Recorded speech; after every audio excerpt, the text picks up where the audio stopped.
friends, it's Lindsey from the blog Books for Christian Girls, and welcome back to the little corner of the internet where I share about mainly Christian fiction books. Today I am doing the All Kinds of Heroes book tag. I was tagged by the lovely Amanda over at Book Lover Amanda. She's an absolute sweetheart. I'll link her video and channel down below for y'all to check out. This tag, I see why everyone was like, it's so hard. Half of the answers just like, I knew him. The other half, I was like sitting in front of my bookshelf for like the last 30 minutes trying to figure out what it was. So with that, I know full well there are probably other answers I could give, and if you're like, Lindsey, I thought you would have said this, please let me know, because my memory, I feel like, is not what it used to be. So these are who came to mind, but I'm sure there's other ones that could work as well, so feel free to play along. If you know of anyone you think I would have said, or whatever you think for the answer for that, that's a-okay with me too. So let's go ahead and get started. I'm curious how we'll do. Let's see. And just before I get started real quick, it's, yes, the All Kinds of Heroes book tag, but I'm also adding in some leading ladies as well, because some of them I just didn't have an answer for the male counterpart of the story. So I have some I have for both, some I don't really have. So let's see how I do. Question number 1, in the shadows. A quiet hero who is more in the shadows than in the spotlight. And now we don't see his point of view, but I'm going to go with Parker from Off the Chain by Janice Thompson. I've raved about this book. I gave it 5 stars. I just loved it so much. But Parker is such a sweet guy. Like, he's such a sweet guy. He goes and rescues Marigold when she gets herself into situations, and he goes along with her ideas. He's encouraging. He's just an absolute sweetheart. He's goofy, but he's such a sweetheart, and I wish there would have been more of the two of them together, but what was there I was very happy with, because he was just a good guy. Constantly, just a good guy. That's all I gotta say, is he was just very sweet. Question number 2, I'm no hero, a hero who doesn't acknowledge being one. I have 2 for this. I have 2. I'm quite proud of myself. And that would be, oh, his name just escaped me. Gerald? I don't know how to pronounce his name all of the sudden off the top of my head, so I'm just going to go with the main guy from Veil of Winter by Melanie Dickerson. He's just in the, I'm just going to go help. Yeah, I'm just going to go help. I received a vision. I'm going to just go help. And that's just kind of like his attitude the entire book. He doesn't look at himself as a hero. So, I mean, maybe him. And then I would also say maybe Walter from Freedom Song by Sawyer. I wasn't really the biggest fan of him at first, because he's doing a mail order bride shortly after his wife passed away, and I was just like, hey buddy. But there's different reasons why, and it wasn't because he wanted another wife. It was because others around him had kind of convinced him that that would be a good idea, especially with his little one.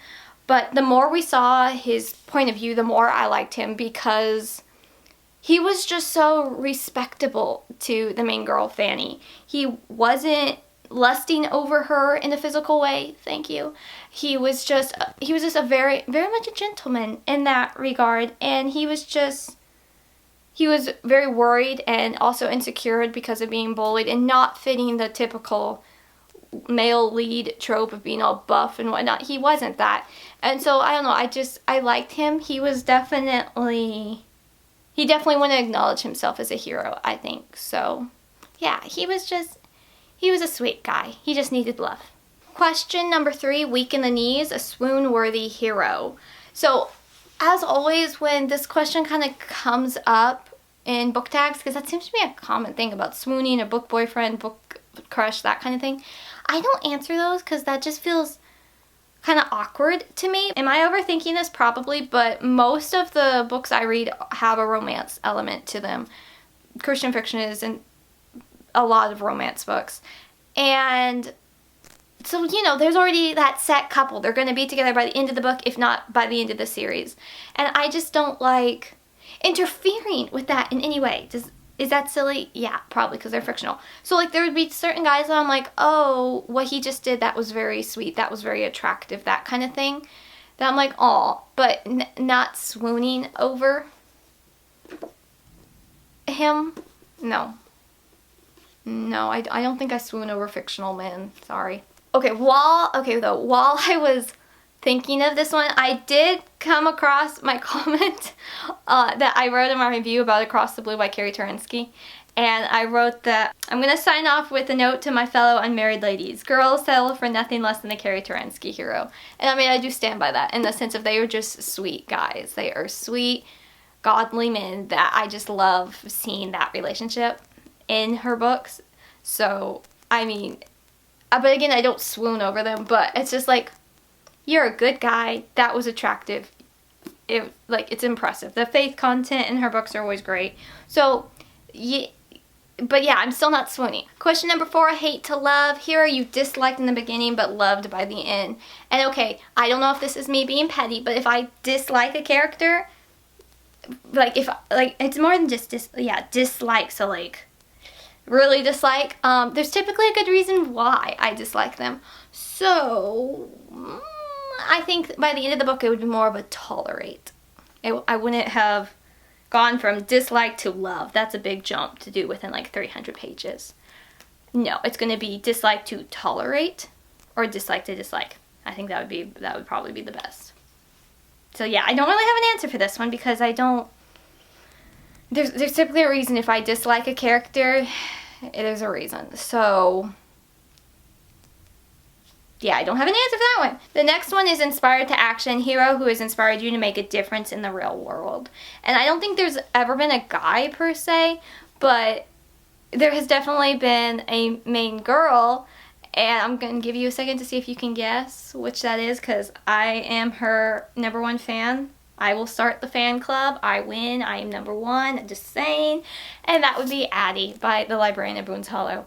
Her outlook on life and how she just treats others how she wants to be treated, but in a sincere way. Like, I grew up hearing that, and I try to keep that at the forefront of my mind when meeting other people and working with other people. But that is like ingrained in her personality. That is a characteristic of her, and I just love that. It was just so inspiring to read. The faith content, just everything about this book, it has my heart. It has my heart, and I loved Addie's mindset. Her outlook on life was just so inspiring. It was. So, Addie wins. Like, I love Addie so much. She's fantastic. Question number 6, only one can win. Hero in a love triangle, you wanted to win the girl's heart. A Fool and His Monet by Sandra Orchard. We don't see the point of view of either guy. The amount of times I've whacked my glasses holding up a book in a video, it's happened a lot, y'all. We don't see, though, either of their point of views in this trilogy. I'm still so sad about how this went. Like, I want to reread this series so much, but I know how it ends, and I'm just not happy with that. Because, like, so I read these as they released. Like, if you have seen my very beginning booktube videos, that was, like, one of the most anticipated books I think I've ever anticipated on this channel was the 3rd book in this series. And that's because I read them as they were releasing. So now it doesn't really make sense, but at the back of book 1, and I don't know if book 2 had it, but book 1 definitely has it, of voting. Who do you want, Nate or Tanner? I voted. I used... I don't remember if it had emails. Did it have emails where, like, you had to, like, you know, verify you're a real person? I have 7 different emails. It comes in handy for contests. However, my pick did not win. And I'm still so sad about that. And the funny thing is, I remember the author saying after that, she's like, she thought the one I wanted to win would win, but the voting poll, and, like, she was aiming for that, but then the voting poll, the other guy won. And I'm just like, I am never gonna be over this. I'm so sorry. Like, does this sound dramatic? Probably. But the amount I would pay to see, like, what could have been, it's high. And, like, that's the thing is, like, I honestly think it's fascinating that, yes, Christian fiction has love triangles, but on my bookshelves, I think there's only 2. And this one did not go the way I wanted, but then the Anomaly trilogy did go the way I wanted. So it's like, I have an answer for both. If I ever have to talk about a love triangle, I'm not happy with how it ended, this is always going to be my answer. Because they were so cute. And then we get the other guy. Whew, okay, I need to calm down. I just got overly emotional about that, but sorry. It's just sad because they were so cute together. Okay, question number 7, otherworldly. Hero who's from another world compared to the main character or side characters. So this, I think this could go like fantasy aspect, this could not. I have a couple options, I guess you could say. I mean, just even like a difference in backgrounds. That works as...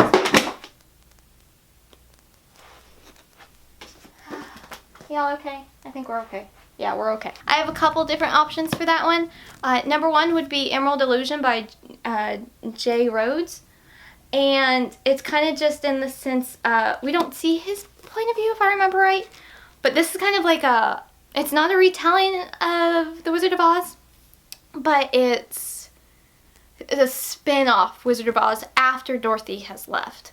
And so there was some interesting parts in, like, he's kind of from a different kingdom involved. So, like, you have that aspect. It was okay. The ending of the epilogue, I would love to see the epilogue as, like, a whole spin-off story.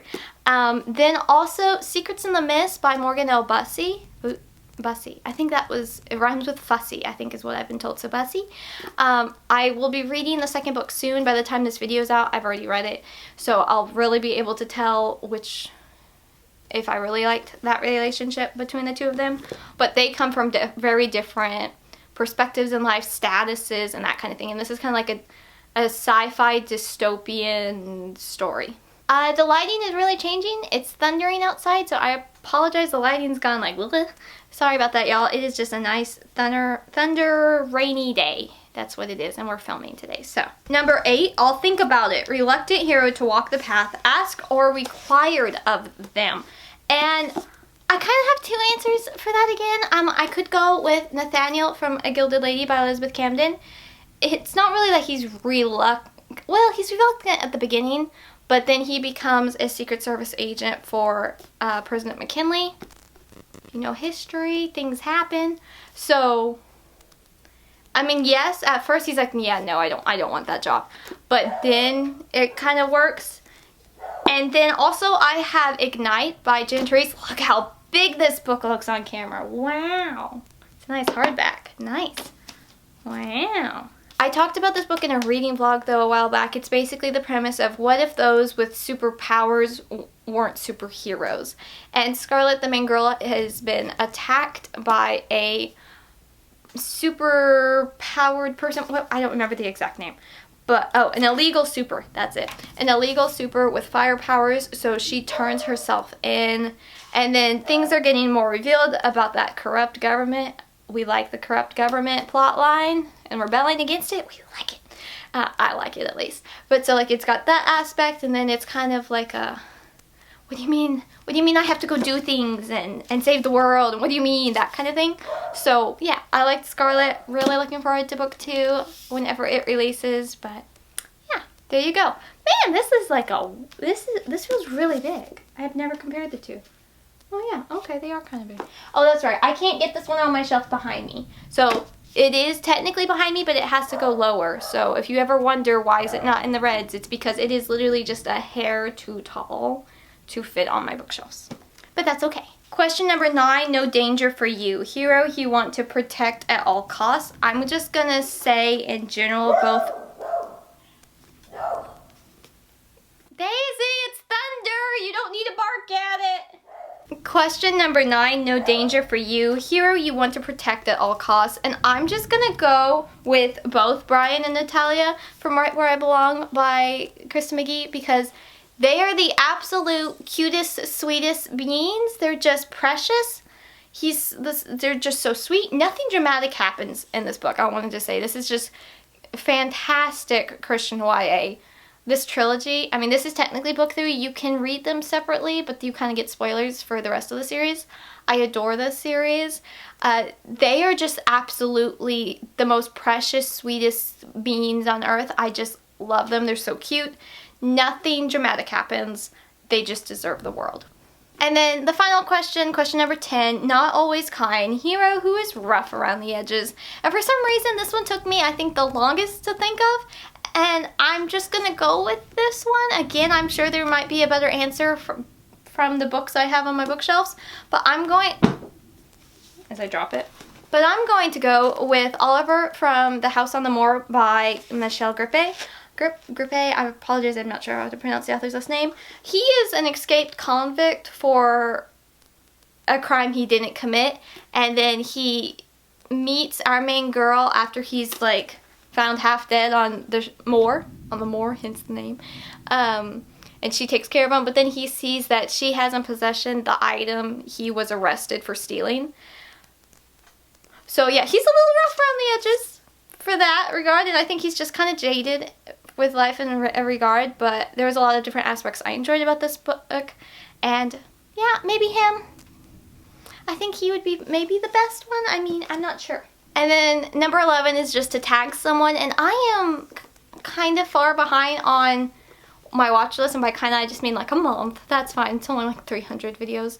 My Christian booktuber friends, y'all have been cranking out the videos. I'm very impressed. I'm very impressed. So I don't really know though who's done this tag and who hasn't. So if you want to do it, haven't been tagged, want to do it again even, consider yourself tagged.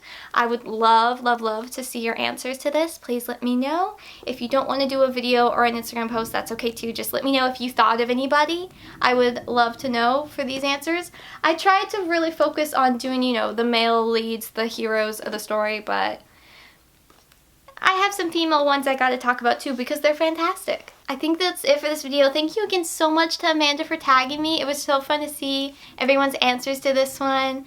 And then just, yeah, it was just really fun to see everyone's answers. I'm sorry for the delay in getting this one up. It is now posted though, so woo, yay. And yeah, these are my answers. Am I completely satisfied with these answers? No, not completely. I'm sure that some of them I could think of better options, but I'm pretty satisfied with the answers I have given.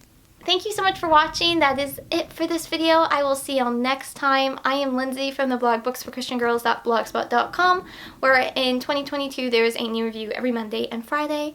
I try to post a new video on this channel every other Friday, and I'm on Instagram kind of randomly, but I'm doing better, so I hope to see y'all there. Thank you again so much for watching, and have an absolutely lovely rest of your day.